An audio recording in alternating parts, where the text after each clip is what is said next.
quisiera en primer lugar darle pues un agradecimiento y también agradecer sobre todo el esfuerzo que ha hecho don Gerardo, el colegio, en la organización de este mes del abogado, y qué mejor manera pues de involucrarnos directamente con estos temas tan importantes que se han venido pues proyectando en esta, podríamos decir, revolución procesal que venimos ya apreciando desde hace un tiempo hacia atrás en el área laboral, como muy bien ya ustedes lo pudieron apreciar, y sobre todo con la enorme experiencia que ya un año de estar en vigencia la normativa procesal laboral, pues también es importante que esto nos sirva pues también a la materia civil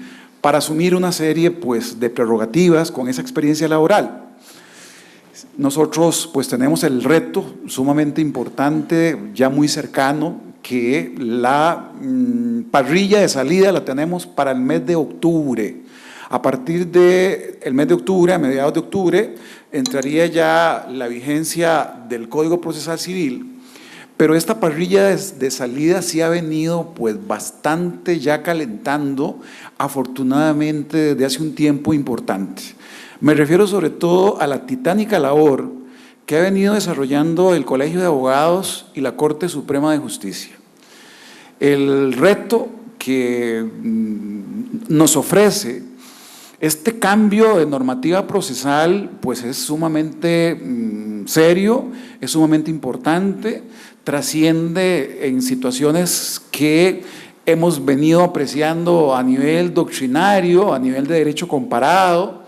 Las reformas procesales en materia penal y en materia contenciosa, si bien ofrecen alguna serie de paralelismos, pues lógicamente que tampoco es absolutamente idéntica. La oralidad, pues, perfecto, no se preocupe. La oralidad penal, pues ya sabemos que está desde hace mucho tiempo ya consumada en Costa Rica, es la pionera en esa materia, y posteriormente tuvimos la posibilidad de apreciar el éxito, lastimosamente, que ya se ha venido pues retrocediendo un poco con el Código Procesal Contencioso Administrativo. Y ahora pues ya está lo laboral, está lo civil, y pues estamos también en espera, con el cambio de parlamento precisamente en estos días, de lo que pueda suceder en familia y lo que pueda suceder en materia agraria.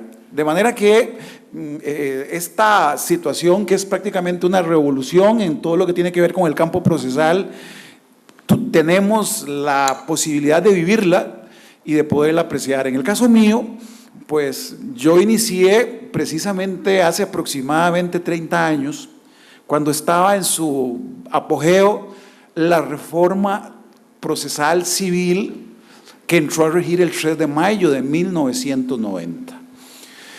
Lastimosamente, en estos casi 30 años, a pesar de la proyección y a pesar de toda la bondad que se le atribuye a la reforma, los resultados esperados pues nunca se dieron en la forma en que se proyectaban.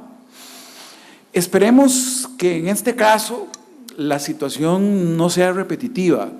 Hay una enorme ilusión, hay un gran compromiso, existe una enorme inversión, no solamente económica, sino también de recurso humano que se está desde ahora preparando.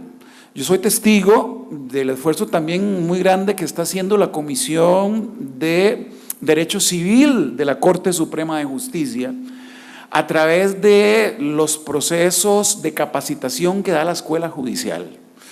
Se han pues llevado a cabo desde hace bastante tiempo lo que tiene que ver con capacitaciones en todo lo que es la operatoria del nuevo modelo procesal civil, y en estas semanas atrás inició una nueva capacitación en lo que tiene que ver con el tema del manejo de las audiencias, del involucramiento del juez y las partes en estas nuevas propuestas de procesos por audiencias. Y por otro lado, tampoco el colegio se ha quedado atrás. Soy testigo también de que normalmente acá en la parte del edificio, de la parte de capacitación, pues es continua, es permanente y sumamente pues numerosa la cantidad de colegas que se están pues capacitando, que están lógicamente afrontando todos estos retos.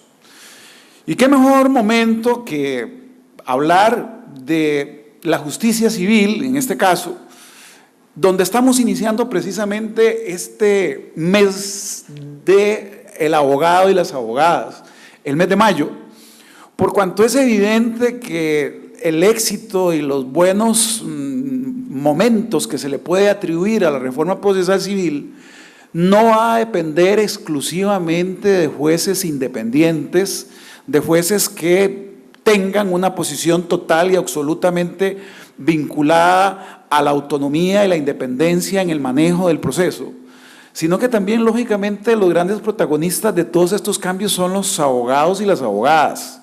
Y desde ese punto de vista, pues, es sumamente gratificante tener la posibilidad de que nos estemos involucrando de manera unitaria, tanto la judicatura como también todo el gremio en general.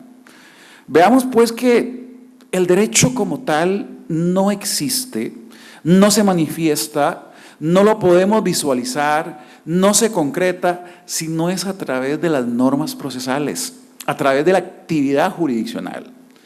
Desde ese punto de vista, pues hay que hacer un replanteamiento de que el derecho procesal no corresponde a un derecho secundario, que la labor instrumental del derecho procesal, visualizada como aquella situación relativa a dar aplicación al derecho de fondo, pues es una labor enormemente importante y titánica, porque de lo contrario el derecho de fondo estaría únicamente recayendo en meras propuestas retóricas, pragmáticas, abstractas y generales.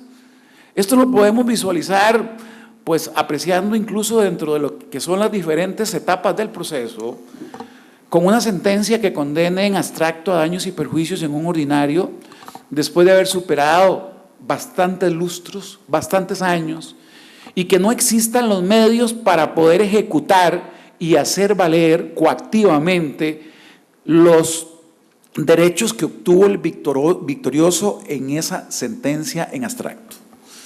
De manera que en ese sentido, nosotros los jueces y los que estamos involucrados, todos en la judicatura y también ustedes como litigantes y agremiados en general, es importante tomar en cuenta que efectivamente podemos apreciar principios constitucionales, valores constitucionales, el acceso a la justicia pronta y cumplida, aquella situación que está referida también a aquellos derechos de tercera generación, el derecho a la salud, el derecho a la educación, el derecho a una vivienda, el derecho a un buen ambiente, pero de esa propuesta, a ver cómo un Estado efectivamente puede amalgamar y poner en práctica y darle precisamente aplicación a ese tipo de derechos, es lo que verdaderamente hace a un país pues de avanzada, a un país donde efectivamente el Estado de Derecho no queda en una simple situación abstracta. Y bajo ese punto de vista, pues es importante siempre retomar y tener presente, lógicamente, la importancia de lo que son los códigos procesales y la importancia que tiene, lógicamente, la labor jurisdiccional que se realiza diariamente y que la Constitución política, pues, reconoce, desarrolla y le da a la ley, a través de las leyes orgánicas internas de los diferentes poderes judiciales, la posibilidad del ejercicio de esa labor jurisdiccional. Y esa labor jurisdiccional precisamente es en aplicar el derecho en casos concretos a través, lógicamente, de esa actividad que tiene que ver con el conflicto, con la controversia, con el litigio. Y en el litigio normalmente pues nos vamos a encontrar dos posiciones antagónicas, nos vamos a encontrar pues con un demandante, con un demandado, con una serie de propuestas fácticas, que es lo que determina el cimiento de esa demanda y donde va a estar acompañada también, lógicamente, de los fundamentos de derecho, donde el juez tendrá que, pues, aplicar la norma a los hechos que se le están invocando en determinado caso. De ahí la importancia que tiene, lógicamente, la prueba. De ahí la importancia que tiene que ver con la verificación y también, en alguna medida, en una propuesta muy discutida en cuanto a la investigación. Recordemos que normalmente los jueces asumimos una labor de verificar si las propuestas que las partes nos ofrecen al final, de acuerdo a las diferentes garantías y causas de introducir la prueba al proceso, pues se logra acreditar lo que ahí se afirma. Pero también conocemos y estamos muy al tanto de la gran discusión que tiene que ver en el tema de la prueba de oficio. Esa prueba de oficio que el Código nos la ofrece de una manera ahí un poco sutil, un tanto escondida, con algún tipo ahí tal vez de vergüenza o de subestimación, en el artículo 41.3 del nuevo Código, donde se permite al juez traer prueba que considere importante. Pues esto lógicamente va a ser una discusión inacabable, hasta qué punto en un proceso el juez tendrá esa facultad y esa actitud de traer o mandar a traer prueba que las partes no la invocaron. Porque esto podría ofrecernos una situación muy cercana entre lo que es el juez arbitrario, donde ya la parte pues realizó su gestión, no fue fructífera o lo suficientemente clara para poder tener por acreditado algunos hechos, y el juez entonces asume esa actividad. Pues desde luego que en eso hay diferentes, y se ha escrito un mar de tinta sobre el tema de la prueba de oficio. Y en ese sentido, pues tengámoslo siempre claro, que está previsto en el artículo 41.3 y normalmente se trata de hacer valer de manera excepcional, de manera restrictiva, pero esa manera excepcional o restrictiva siempre va a quedar al ámbito discrecional del juez. Y es un poco difícil poder controlar al juez sobre el ejercicio de esa facultad discrecional en cuanto a aportar o traer prueba. Recordemos que uno de los elementos configuradores básicos de los principios que nos ofrece en materia civil el Código actual y el nuevo es el principio dispositivo. El principio dispositivo en el sentido de que es la parte la que propone, la parte generalmente es la que dispone, es la que presenta la demanda. No tenemos procesos civiles de oficio. Hay por ahí alguno que siempre estudiábamos en la universidad, porque casi nunca los he visto en la práctica, que es aquella famosa acción de jactancia, y que normalmente no ha tenido implicaciones importantes, donde ahí sí es necesario para aquella persona que se jacta en público de tener un derecho que en principio otra persona cree tenerlo, y que entonces lógicamente esa persona que cree tenerlo podría obligar a que ese individuo que se jactó en público pues se le obligue a presentar la demanda. Pero en todo caso, los efectos de no presentación de esa demanda normalmente en la academia uno hasta que le da risa, porque son sumas sumamente ridículas y absurdas. Más bien con eso podría generar una especie de daño moral o un desánimo terrible por acudir a ese tipo de acción. Entonces, en ese sentido, hay que tener en cuenta de que dentro de estas novedades, dentro de lo que tiene que ver con el ejercicio de la actividad jurisdiccional, el tema de la acreditación de los hechos es palmariamente importante. sumamente importante y tiene que darse a través de las pruebas que ofrezcan las partes y que de esas pruebas se pueda, al final, la parte victoriosa, pues convencer al juez de su tesis fáctica y también, desde luego, de la eventual propuesta jurídica de fondo, que no necesariamente, en este caso de la propuesta jurídica de fondo, se trata de una cuestión así como mecánica, sencilla u operativa. Y para esto es muy importante recordar los cambios que ha tenido la labor jurisdiccional en los últimos 200 años. No pretendo aquí pues hacer algo regresivo de explicar todo lo que ha sucedido desde el antiguo régimen y la codificación decimonónica y lo que se ha venido dando en los últimos años. Pero para esto siempre es importante tomar en consideración aquella propuesta inicial que pretendía dársele al juez una labor esquiva, una labor absolutamente automática de aplicar la ley de manera literal en la forma en que el legislador se lo proponía. El caso de lo que tiene que ver con el tema muy conocido a nivel de Montesquieu, de que el juez es simplemente un aplicador de la ley a nivel literal. Pero esa propuesta tan sencilla, esa propuesta pues lógicamente tuvo que ceder ante los cambios que se han venido dando.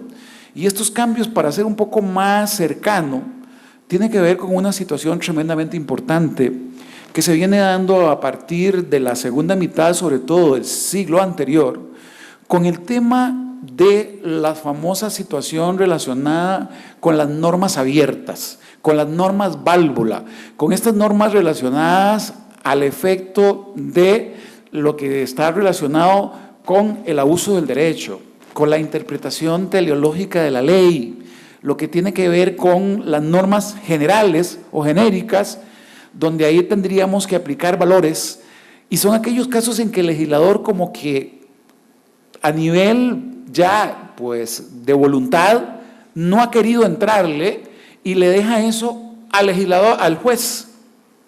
De manera que ya el juez tendrá que valorar situaciones relacionadas no solamente con la repercusión que tiene un proceso civil con los derechos humanos, por cuanto es muy evidente que en un proceso civil aplicamos y salvaguardamos los derechos humanos, lo que tiene que ver con una ejecución de sentencia civil que proviene de un amparo constitucional, donde está relacionado con aquello de situaciones de tipo de persecución a nivel telefónico porque no paga una deuda, que eso tiene que ver lógicamente con un atentado contra la privacidad, contra lo que tiene que ver lógicamente la vida privada de la persona. Aquella situación que tiene que ver también con el tema de los registros de morosos, los registros de los que supuestamente están ahí involucrados en situaciones de no pago de deudas, que lógicamente esto es legal, esto es lícito, pero de una forma equilibrada y de una forma pues más o menos reservada entre las diferentes entidades de crédito a las que tiene acceso el ciudadano, pero no para ponerlo como un dato público o para ofrecer un efecto discriminatorio cuando una persona llega a pedir un crédito y lo utilizan a veces de manera desmedida o de manera incorrecta. En fin, una serie de situaciones donde ya el juez civil está involucrado con una serie de valores ya no solamente privados, sino que constitucionales. Y al ser constitucionales, entramos en algo muy interesante que está en estos días muy de moda: la dialéctica del juez con lo político. Y aquí es muy importante insistir en una diferencia totalmente nítida y clara. Desde luego que en esto a veces se ha pues malinterpretado de las implicaciones que tiene que ver la judicatura y el juez con la política. Y en eso tenemos que tener muy claro que la intromisión de la política o de los políticos en la elección de los jueces en general, en la forma en que los jueces tendrán que decidir, es algo absolutamente censurable y nefasto en cualquier Estado de Derecho moderno. Y eso desde toda la jerarquía de la judicatura. Eso es muy importante tomarlo en cuenta, porque es un logro que se vino a consolidar hasta después de la Segunda Guerra Mundial, después de todo lo que tuvo que ver con los estados totalitarios, donde lógicamente el poder central, el poder ejecutivo, tenía una influencia directa sobre la manera de cómo tenían que resolver los jueces. Y eso pasó hasta hace muy pocos años en nuestra Europa iluminada. Eso se vino a dar en Alemania, se vino a dar en Italia, se vino dando en España. Y en España hasta el caso de la Constitución del 78, pues se parte de un antes y de un después. Afortunadamente nosotros pues tuvimos una oportunidad muy relevante en haber asumido pues una propuesta muy desarrollada de lo que tenía que ver con esto, pero que ha sido algo programático, algo evolutivo. Y desde ese punto de vista, pues yo creo que nuestra situación del Estado de Derecho en Costa Rica a nivel jurisdiccional, hemos sido ejemplo en América Latina y en el mundo. Hemos tenido esa posibilidad de garantizar en gran medida la independencia en cuanto a nombramiento, en cuanto a remoción y en cuanto a ausencia de injerencia de manera muy general de la política en ese sentido con las decisiones jurisdiccionales. Pero otra cosa muy distinta es la labor que tiene cotidianamente el juez en entender la Constitución, en entender los valores. Y hablé de Constitución sin aplicar la segunda palabra, política. ¿O será que no tenemos que saber de lo que políticamente esos derechos fundamentales están en una Carta Magna, donde el juez jura, cuando es nombrado, respetar la Constitución y la ley? Y en eso hay que tenerlo muy claro, porque me preocupa muchísimo que de una manera pues muy a la ligera, muy confusa, se hace una satanización de lo que es la política y la judicatura. Pero eso hay que tenerlo muy claro. Son situaciones totalmente distintas, pero que van muy relacionadas. La independencia del juez es y tiene que ser total, no sujeta a serie de condicionamientos que tengan que ver con su nombramiento y sus decisiones. Pero por otro lado, a raíz de esa independencia, el juez tiene que garantizar precisamente la aplicación de esos valores que, por ejemplo, la Constitución ha ido progresivamente también incorporando.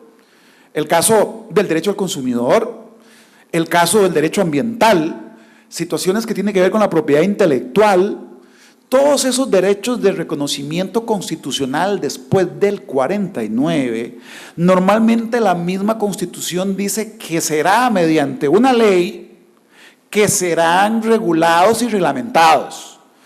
Y de manera que cuando el juez ordinario, no estamos aquí en una acción de inconstitucionalidad, o que el juez ordinario está desaplicando una norma por ser inconstitucional, porque sabemos que no existe el control difuso y que esa labor le corresponde al juez constitucional.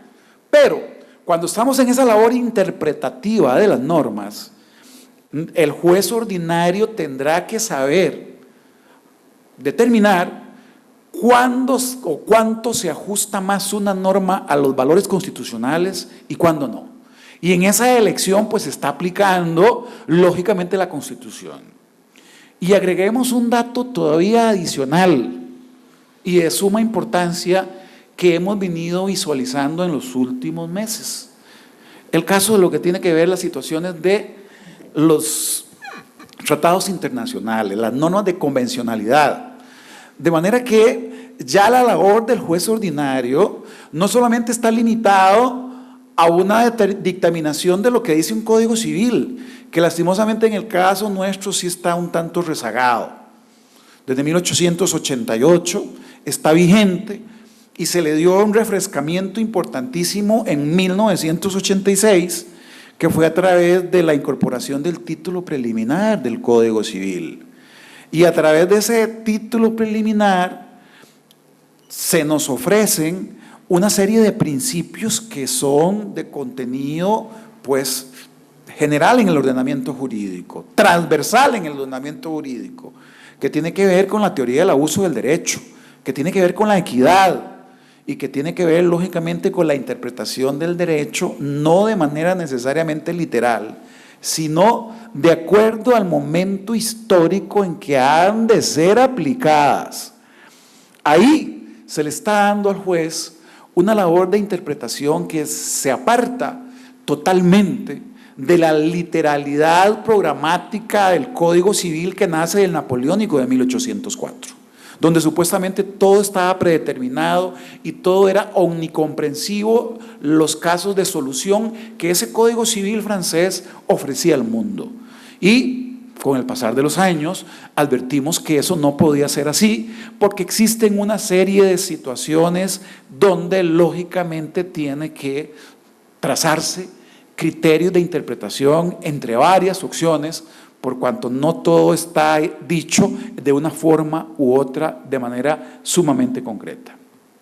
Entonces, en ese sentido, pues ofrece una enorme importancia lo relativo a la interpretación que tendrá que hacer el juez civil dentro de los márgenes que lógicamente ofrece el derecho constitucional, el derecho internacional, como en el caso de los tratados internacionales, que ya sabemos las implicaciones que se han venido dando en algunas materias y que estamos ahí, lógicamente, que como ratificantes de esos tratados, en la obligación, como jueces ordinarios, de aplicar normas supranacionales que, a pesar de no ser domésticas, rigen en nuestros países.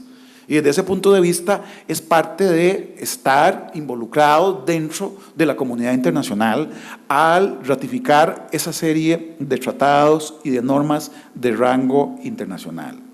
Otro aspecto muy importante que tiene que ver entonces con el tema que les decía, está relacionado con una novedad, por así decirlo, que introduce el código en materia de prueba. Y la vemos, porque es muy poco conocida, en el caso del artículo 69.2, relacionada con lo que tiene que ver con la denominación que adopta el Código Procesal sobre medios probatorios ilegítimos o introducidos ilegalmente al proceso. Esto sí es una verdadera novedad en el campo procesal y procesal civil. ¿Por qué hablo de verdadera novedad? No hay una regulación en el código actual, no hay jurisprudencia muy desarrollada. Normalmente conocemos algunos paralelismos con cuestiones parecidas a las enfermedades, cuando hablan del árbol envenenado como una especie de plaguicida jurídico. Son cosas distintas. Cuando hablamos de la obtención de prueba por cuestiones prohibidas y que no pueden ser aplicadas, pues lo vemos en algunos asuntos, sobre todo de tipo penal. De tipo de penal donde, pues por una situación donde está en juego un enjuiciamiento a la libertad, hay una serie de situaciones donde se impide que bajo ciertos protocolos de actuación se pueda introducir y hacer valer prueba si no se pasa por esos protocolos de actuación. Algunos podremos estar en contra de ello y otros no. Pero lógicamente que a nivel del derecho procesal, como garantía constitucional y de garantía legal, para poder someter a juicio a una persona, hay que respetar ese tipo de garantías predeterminadas. Pues de lo contrario, no estaríamos siendo consecuentes con nuestra constitución política que ofrece una serie de prerrogativas para ello. Distinto es cuando se extralimita esto y lógicamente que al final se puede hacer casi que imposible condenar a una persona, encontrarla responsable de un ilícito penal, pero ya eso es otra situación ya a discutir en otro momento. Volviendo a lo procesal civil, aquí ustedes entonces se van a encontrar con una situación que lastimosamente no tenemos unos antecedentes consolidados en el tema de la denominada medios probatorios ilegítimos. Aquí hay que introducirnos entonces en la diferencia que nos ofrece la doctrina sobre lo que conocemos como medios de prueba y fuentes de prueba. Los medios de prueba son los que están predeterminadamente reconocidos para ser aplicados dentro de un ordenamiento legalmente previsto, en un código. Y ahí tenemos los medios de prueba, en el Código Procesal, que es la testimonial, la declaración de parte, el careo, lo que está relacionado con el tema del reconocimiento judicial. Esos son medios de prueba. Las fuentes de prueba es algo extraprocesal y está más relacionado con la forma en que se dio esa información. Y esas fuentes de prueba normalmente tienen algunas limitaciones para poder ser parte de un proceso. ¿Como cuáles limitaciones? El derecho a la intimidad, el derecho a la privacidad, la posibilidad de no haber sido obtenidos de una manera violenta.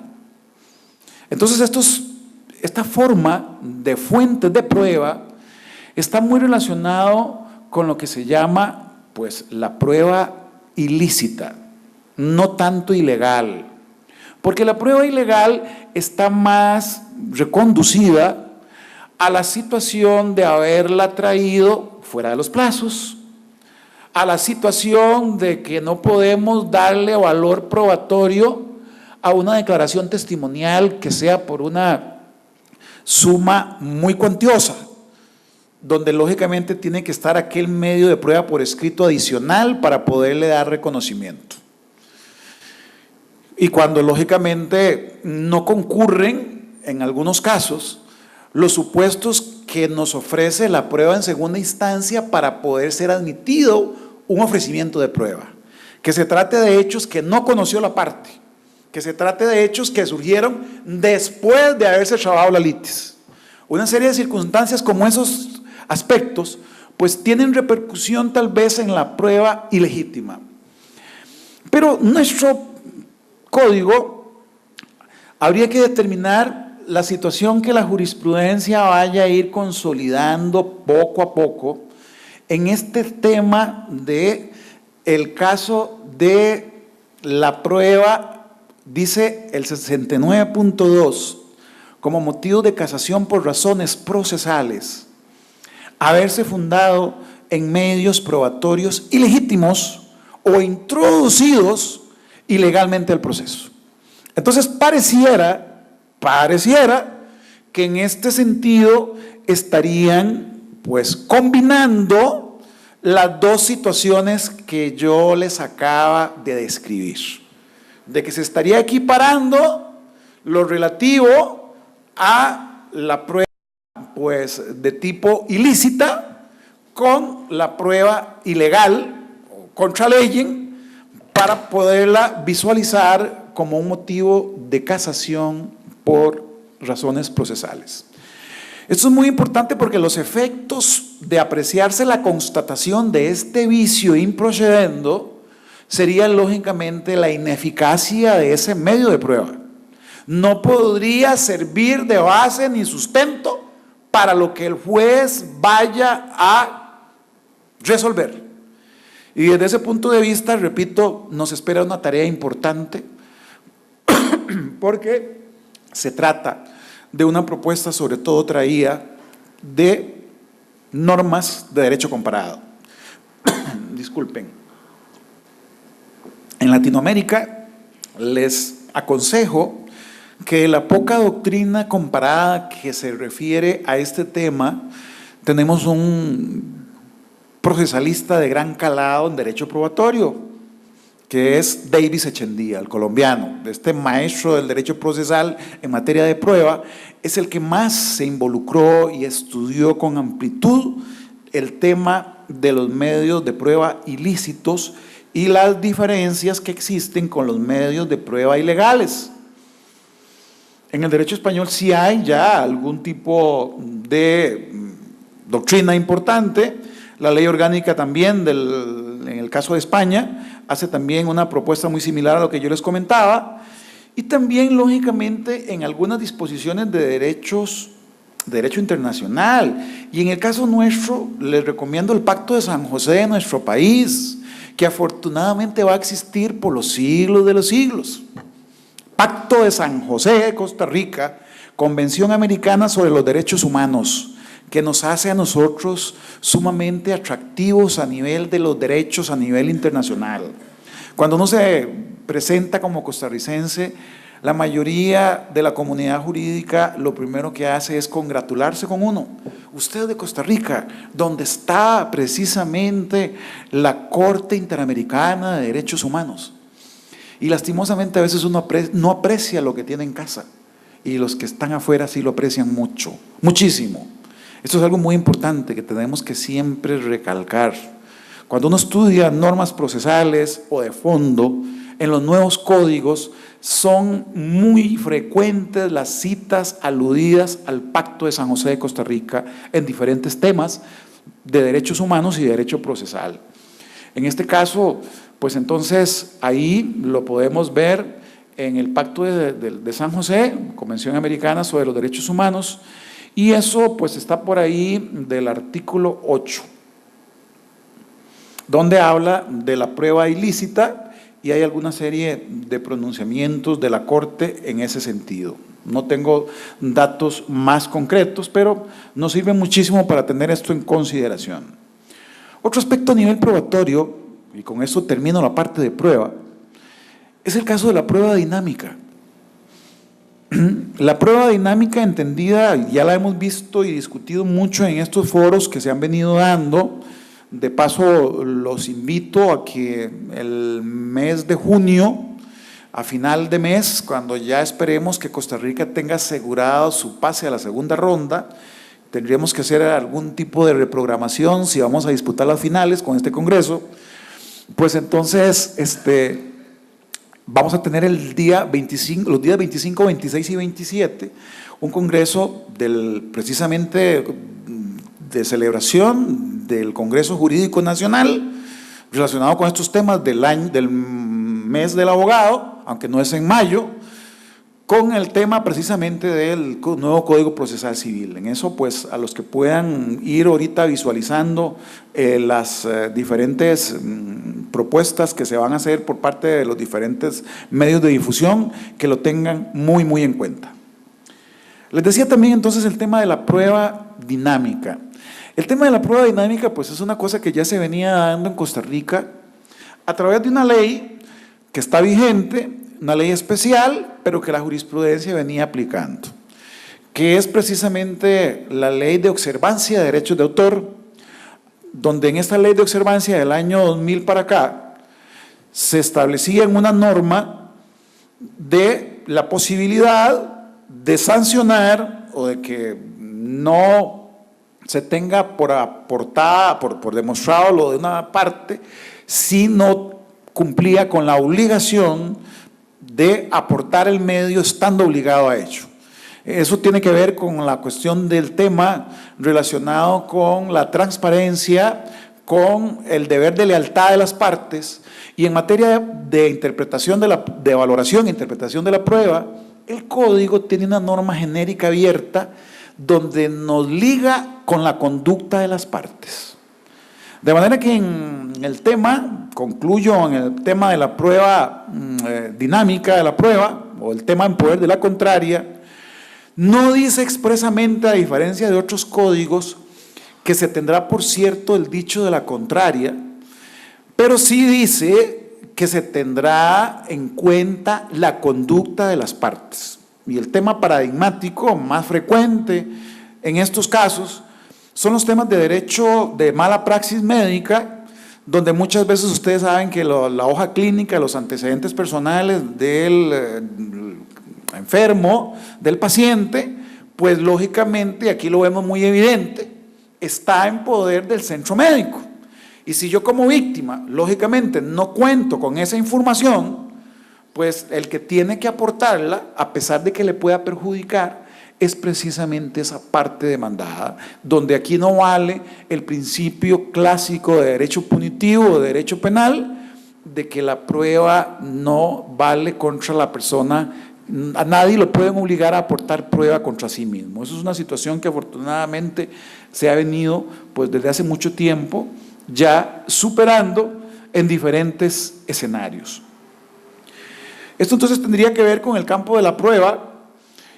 ahora me refiero a otros ejes temáticos que nos ofrece el código. Uno es el tema de la demanda improponible. La demanda improponible que lógicamente pues se aprecia con gran novedad y muy oportunamente. Esta demanda improponible la encontramos a partir del artículo 35 y siguientes del Código Nuevo y tiene que ver con la posibilidad ya desde hace años pedida, suplicada, de poder rechazar de plano aquellas acciones que por el fondo evidenciaban total y absolutamente toda posibilidad de que fueran admitidas en sentencia. Normalmente hemos estado muy involucrados con el aspecto eminentemente de validez formal de las demandas. Esa validez formal relacionada con aspectos simplemente del contenido de validez, los requisitos de la demanda, que debe contener esto y esto y esto, aquella lista de cosas que tiene que tener la demanda. Y entonces en ese sentido el juez hace un análisis mecánico de que si no se estimó, de que si no se ofrecieron los hechos o tal cosa, entonces se le hace un apercibimiento y si no cumplen 5 días, aplicamos aquella frase un poco mecánica y ortodoxa, el archivo del expediente, que archivo es algo, pues lógicamente de tirar algo en algún lugar, más o menos con fuerza o sin fuerza, pero simplemente se trata de la inadmisibilidad de la demanda. Eso es lo que quiere decir el no cumplir con ello. Pero esto no tiene nada que ver con el tópico de la demanda improponible o evidentemente improponible, para hacerlo todavía más sutil como lo hacen otros ordenamientos comparados. Y entonces aquí sí es aquella pretensión que pues no tiene ninguna razón de ser o que lamentablemente podría en estos supuestos estar emparentada con situaciones ya conocidas por el fondo, la cosa juzgada o la caducidad o haber sido ya transada la situación en otro proceso. Los invito a que ustedes analicen la propuesta de tipo técnico procesal, en el caso que yo sí le veo ahí el lunar, que está referido a que la demanda improponible, cuando lo pida la parte, tendrá efectos de una sentencia anticipada. En eso tenido, pues lógicamente, algún tipo de disquisiciones o criterios encontrados, y para eso precisamente son estos foros, y para eso es precisamente analizar los códigos. En lo particular, yo considero, pues, desafortunado el hecho de una sentencia anticipada cuando precisamente un elemento, pues, básico, imprescindible de toda sentencia es que exista una demanda. ¿Cómo vamos a tener una sentencia sin demanda, señores y señoras? Imposible. Entonces, si la demanda no es admitida, ya sea de oficio o a gestión de parte, el efecto de esa inadmisibilidad difícilmente puede tener el de una sentencia, porque para llegar a una sentencia requerimos de una demanda válida. De lo contrario, pues hay un divorcio conceptual y de tipo epistemológico absoluto. En ese sentido, pues se trata de una cuestión de forma, pero interesante porque esta discusión daría lugar para si eventualmente esa resolución denominada sentencia anticipada podría tener recurso de casación. Y esto es muy importante porque el recurso de casación, como les voy a adelantar sin cansarlos mucho un poco más adelante, hay que tenerlo en este nuevo ordenamiento procesal muy cerca. Verlo como un medio de impugnación de la cotidianidad, del diario vivir. ¿Por qué? Porque ya no vamos a visualizar el recurso de casación como un recurso extraordinario, como aquel recurso que hay que contratar dentro del proceso a un casacionista para que nos pueda llegar a ofrecer la posibilidad de llegar a la última cúspide a través de ese recurso de casación. Porque en el fondo, el nuevo recurso de casación es el que sustituye al recurso ordinario de apelación. Y bajo ese punto de vista, aclarando que es en los procesos ordinarios de mayor cuantía, hay que tener muy claro entonces la posibilidad de que ustedes como litigantes en materia civil, cuando resulten perdidosas o perdidosos parcial o totalmente en un proceso, no vean ese medio de impugnación como algo así, pues totalmente alejado y muy difícil, sino que tienen que verlo como una necesidad impugnaticia que sería similar a lo que hoy es el recurso de apelación. Saber que entonces tienen que litigar ante la sala primera de la Corte y donde en gran medida los esquemas técnicos de admisibilidad han sido simplificados para tratar de accesar a ese medio de impugnación, porque el derecho a impugnar las sentencias es un derecho muy importante. Y bajo ese punto de vista, tomemos en cuenta entonces la importancia que nos ofrece y tiene, lógicamente, el derecho a recurrir una sentencia por situaciones ya como el caso del recurso de casación. Hablar también de una propuesta muy importante, que es el tema de la ejecución provisional de las sentencias.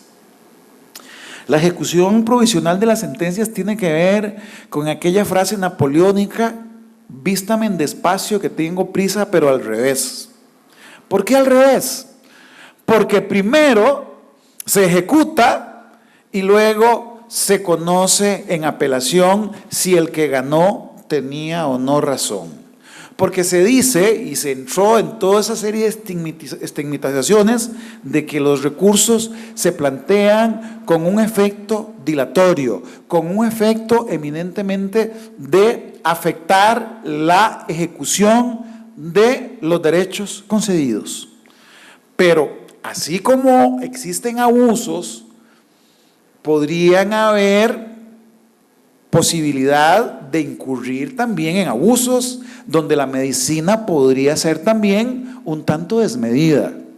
El problema es en aquellas situaciones de derechos irreproductibles, de situaciones que normalmente, a pesar de que el código habla sobre todo de la ejecución provisional referido a obligaciones dinerarias, ¿qué pasa cuando ya la parte victoriosa se comió la platita?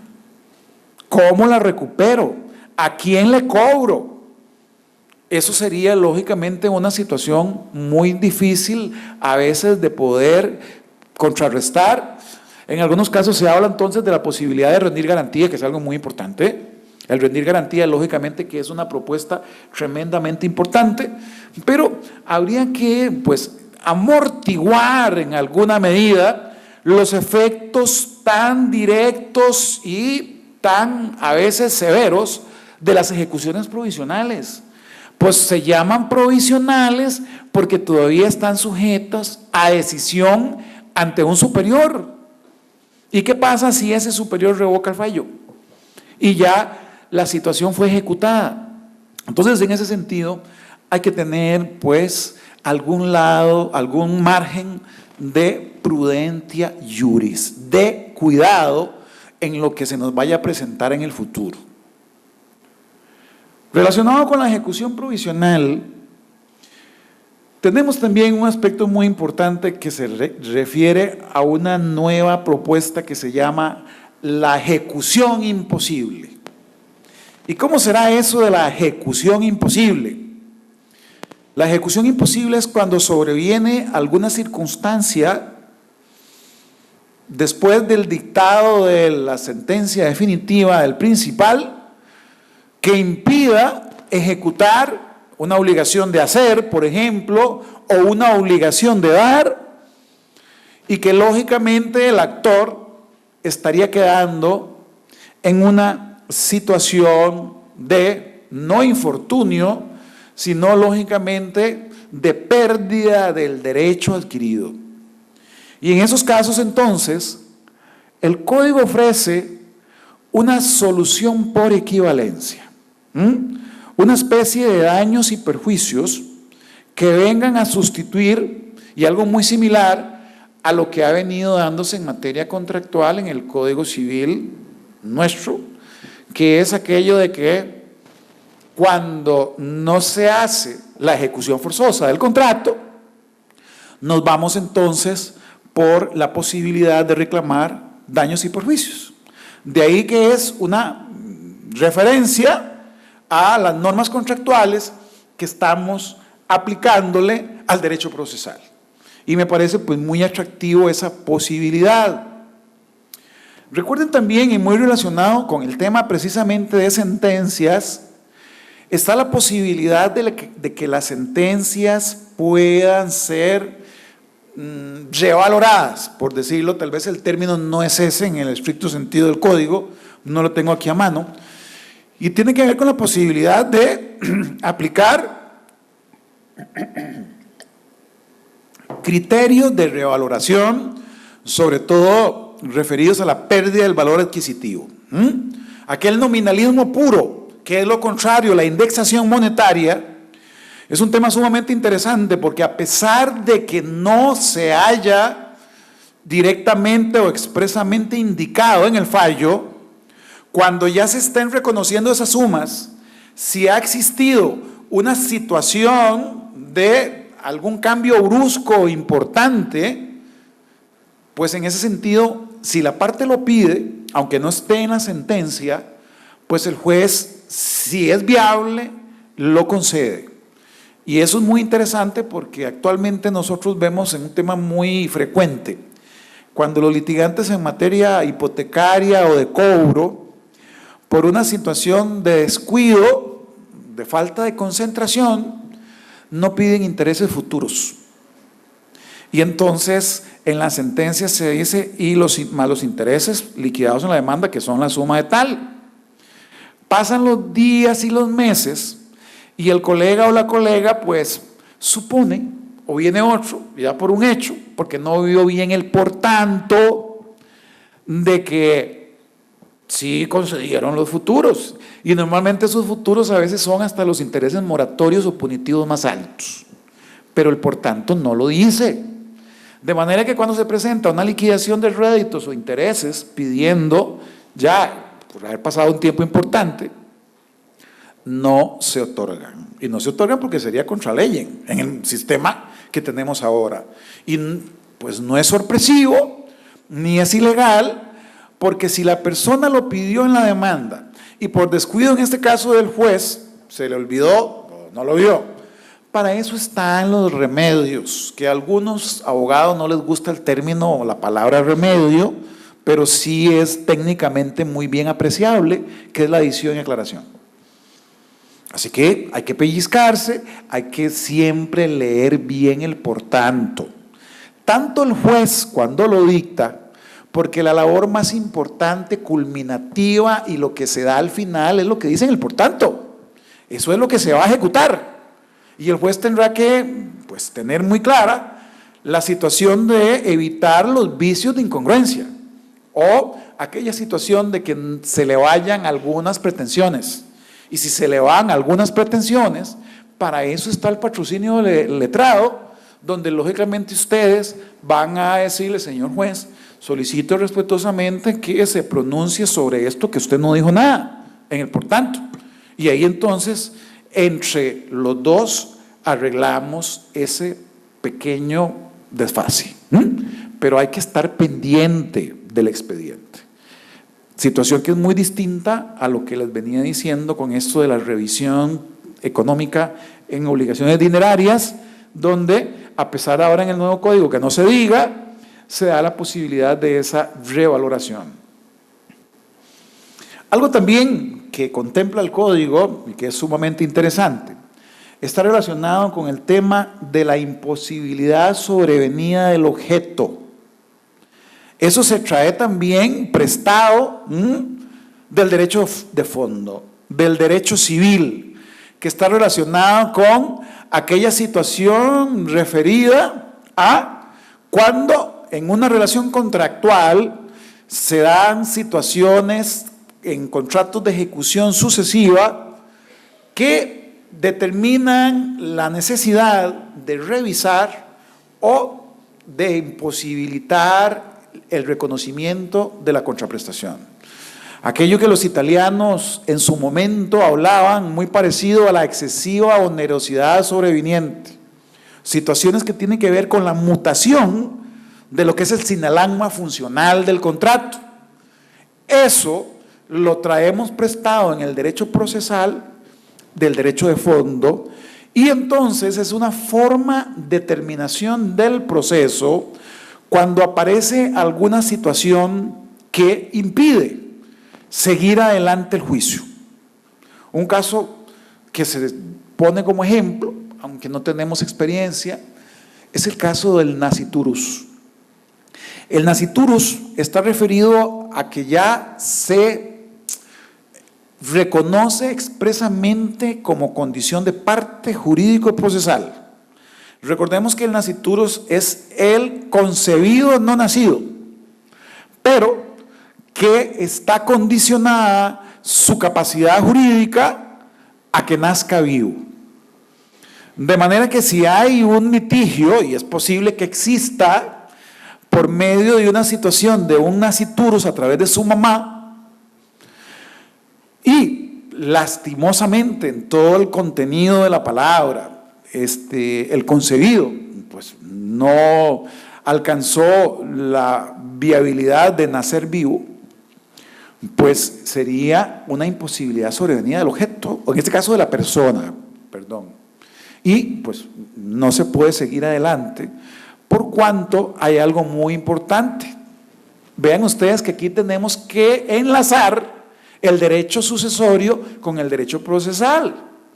Si vivió algunos minutos, horas o días, aplicamos una figura que se llama la sucesión procesal, que es aquella que el proceso continuará con el albacea del causante.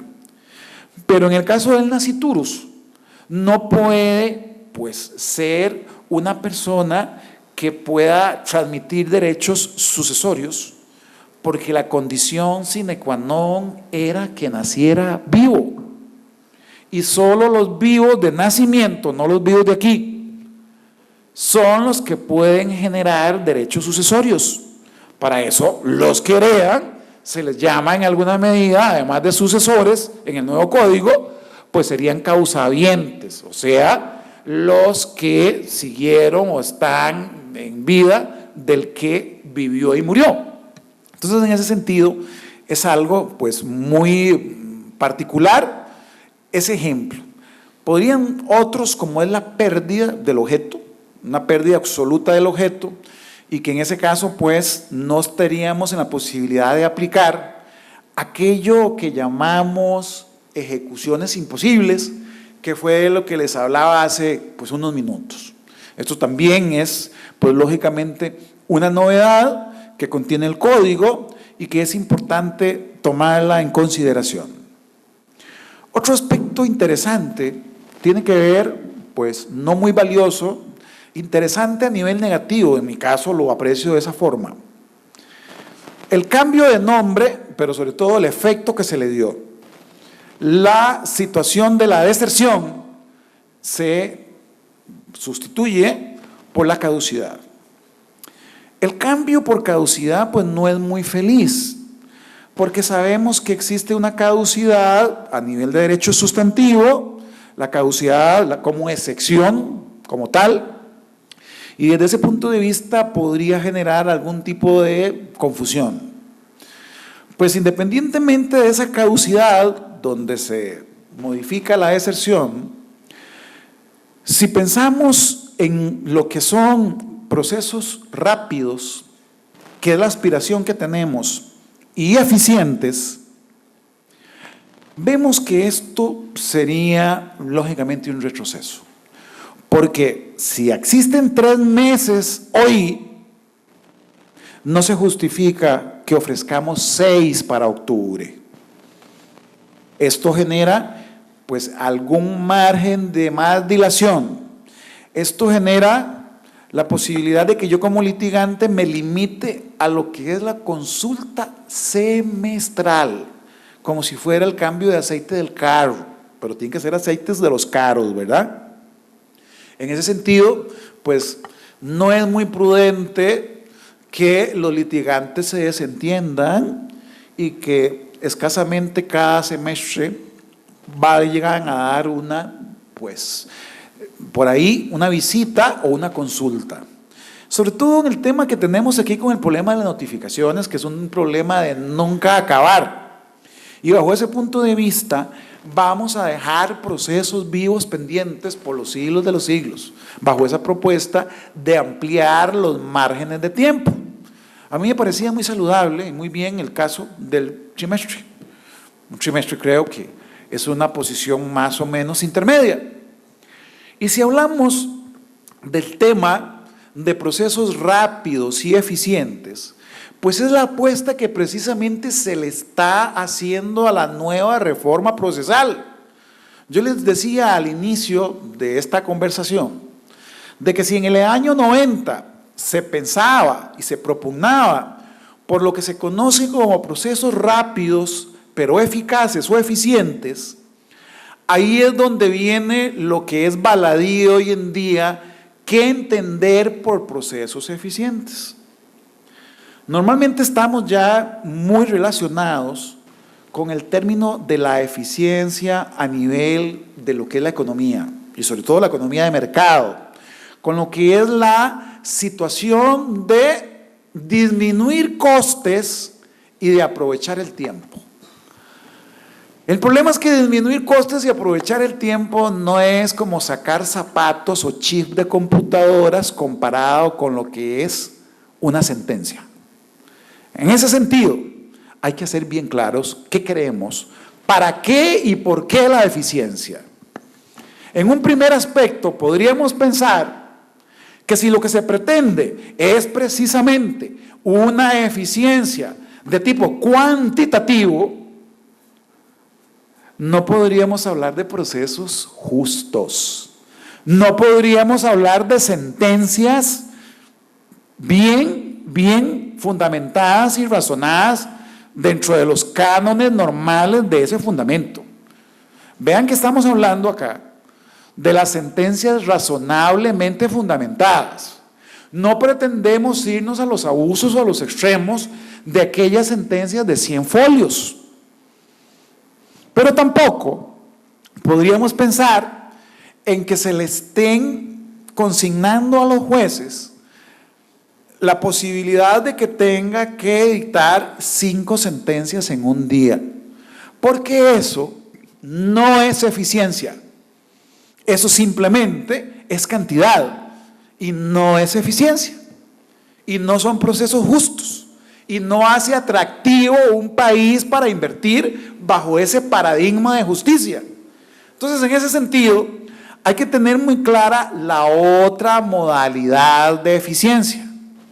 La eficiencia que combine los costos, el tiempo, con la calidad de las sentencias. Y desde ese punto de vista es donde efectivamente podría estar la propuesta adecuada. De manera que si nos vamos a totalmente desconectar de una sentencia fundamentada, de una sentencia ejecutable, de una sentencia justa, pues yo creo que estaríamos traicionando lo que el encargo constitucional nos da, que es precisamente dictar resoluciones pues justas, acudiendo a la vía jurisdiccional. Y aquí hay que también quitarnos ciertos mitos. Sabemos que una mitología es aquello en lo que creemos con cierto tipo casi que de equiparación a la fe. Y en ese sentido, pues estamos a veces muy acostumbrados a esos modismos de mitologías. La oralidad versus la escritura. Y le ponemos precisamente el entrecomillaje versus, como si fuera un combate de boxeo. Oralidad y escritura son medios, son instrumentos, y el derecho procesal es precisamente instrumental. Desde ese punto de vista, se trata de elegir cuál instrumento como medio de información es más eficaz, más efectivo en diferentes tipos de situaciones o procesos. Ejemplo, ¿ustedes creen que el proceso sucesorio que está aquí en el nuevo código es un proceso que propugna y que aplica y que se desmaya y desvanece por la oralidad? No. No, porque el proceso sucesorio, su razón de ser, su razón de ser no es la oralidad. Si bien es cierto, es un proceso un poco lúgubre, un poco triste, pero el proceso sucesorio es normal y esencialmente escrito. Y está diseñado para que sea escrito. De manera que en ese sentido hay que determinar que esa situación del mito, por un lado positivo y por otro lado negativo, como la cuestión del descubrimiento de la electricidad, el lado positivo siempre es la panacea y la gloriosa oralidad. Y el lado negativo es la terrible, tendenciosa, grosera y superada escritura. Por Dios, si no sabemos escribir, si no nos sabemos comunicar escribiendo, un abogado tiene un déficit terrible. Y un juez también. De manera que las dos cosas son muy importantes. Argumentos escritos, demanda, contestación, recursos de casación y argumentaciones orales en las audiencias, que para eso son. Y esto nos podría ofrecer en alguna medida de que la apuesta que hizo el legislador con la reforma procesal de octubre es pensando en procesos eficientes, pero no por cantidad, no por una fábrica de maquila, porque introduce el proceso por audiencias. Cuando se apuesta por un proceso por audiencias, hay que sacar plata del bolsillo, hay que invertir, hay que gastar, y sobre todo en tiempos de crisis, con mayor razón hay que tener toda esa serie de previsiones. ¿Y por qué hay que gastar? Porque lógicamente que las partes tienen que preparar sus procesos. Las partes tienen que llevar su demanda y su contestación a una audiencia, donde va a haber un juez que conjuntamente con las partes van a ir desgranando y viendo los filtros, ese tejido procesal que se le va a dar en esa audiencia preliminar para ver qué se puede conciliar, para poder aclarar qué tipo de pretensión es la que va a subsistir y la que se va a seguir discutiendo, si es una pretensión por una responsabilidad de tipo objetivo o subjetivo, y de esa forma acabar de alguna manera con los problemas que a veces vemos de tipo de incongruencia que pueden darse a nivel de apelación o casacional, cuando la parte demandante se casó con una propuesta de responsabilidad por culpa y que sin haberse alegado en segunda instancia o en casación, sorpresivamente le dicen que el iuris novit curia, que el juez es conocedor en absoluto y el genio del derecho, podría aplicar la responsabilidad objetiva. Se da de una manera sorpresiva, se da de una manera, pues en ese sentido, violentando el debido proceso. Pero entonces, para evitar todo eso, vamos a estar en una audiencia previa. En una audiencia previa donde entonces la parte tiene que estar bien conocedora con su abogado de lo que va a ir a hacer a esa audiencia previa. Y el juez tendrá una labor activa y también muy distinta a la cultura escritural, donde algún tipo de propuesta, de sugerencia que hace el juez bajo el tema de la oralidad, no por eso lo pueden necesariamente ya tildar de que adelantó criterio y que lo recuso.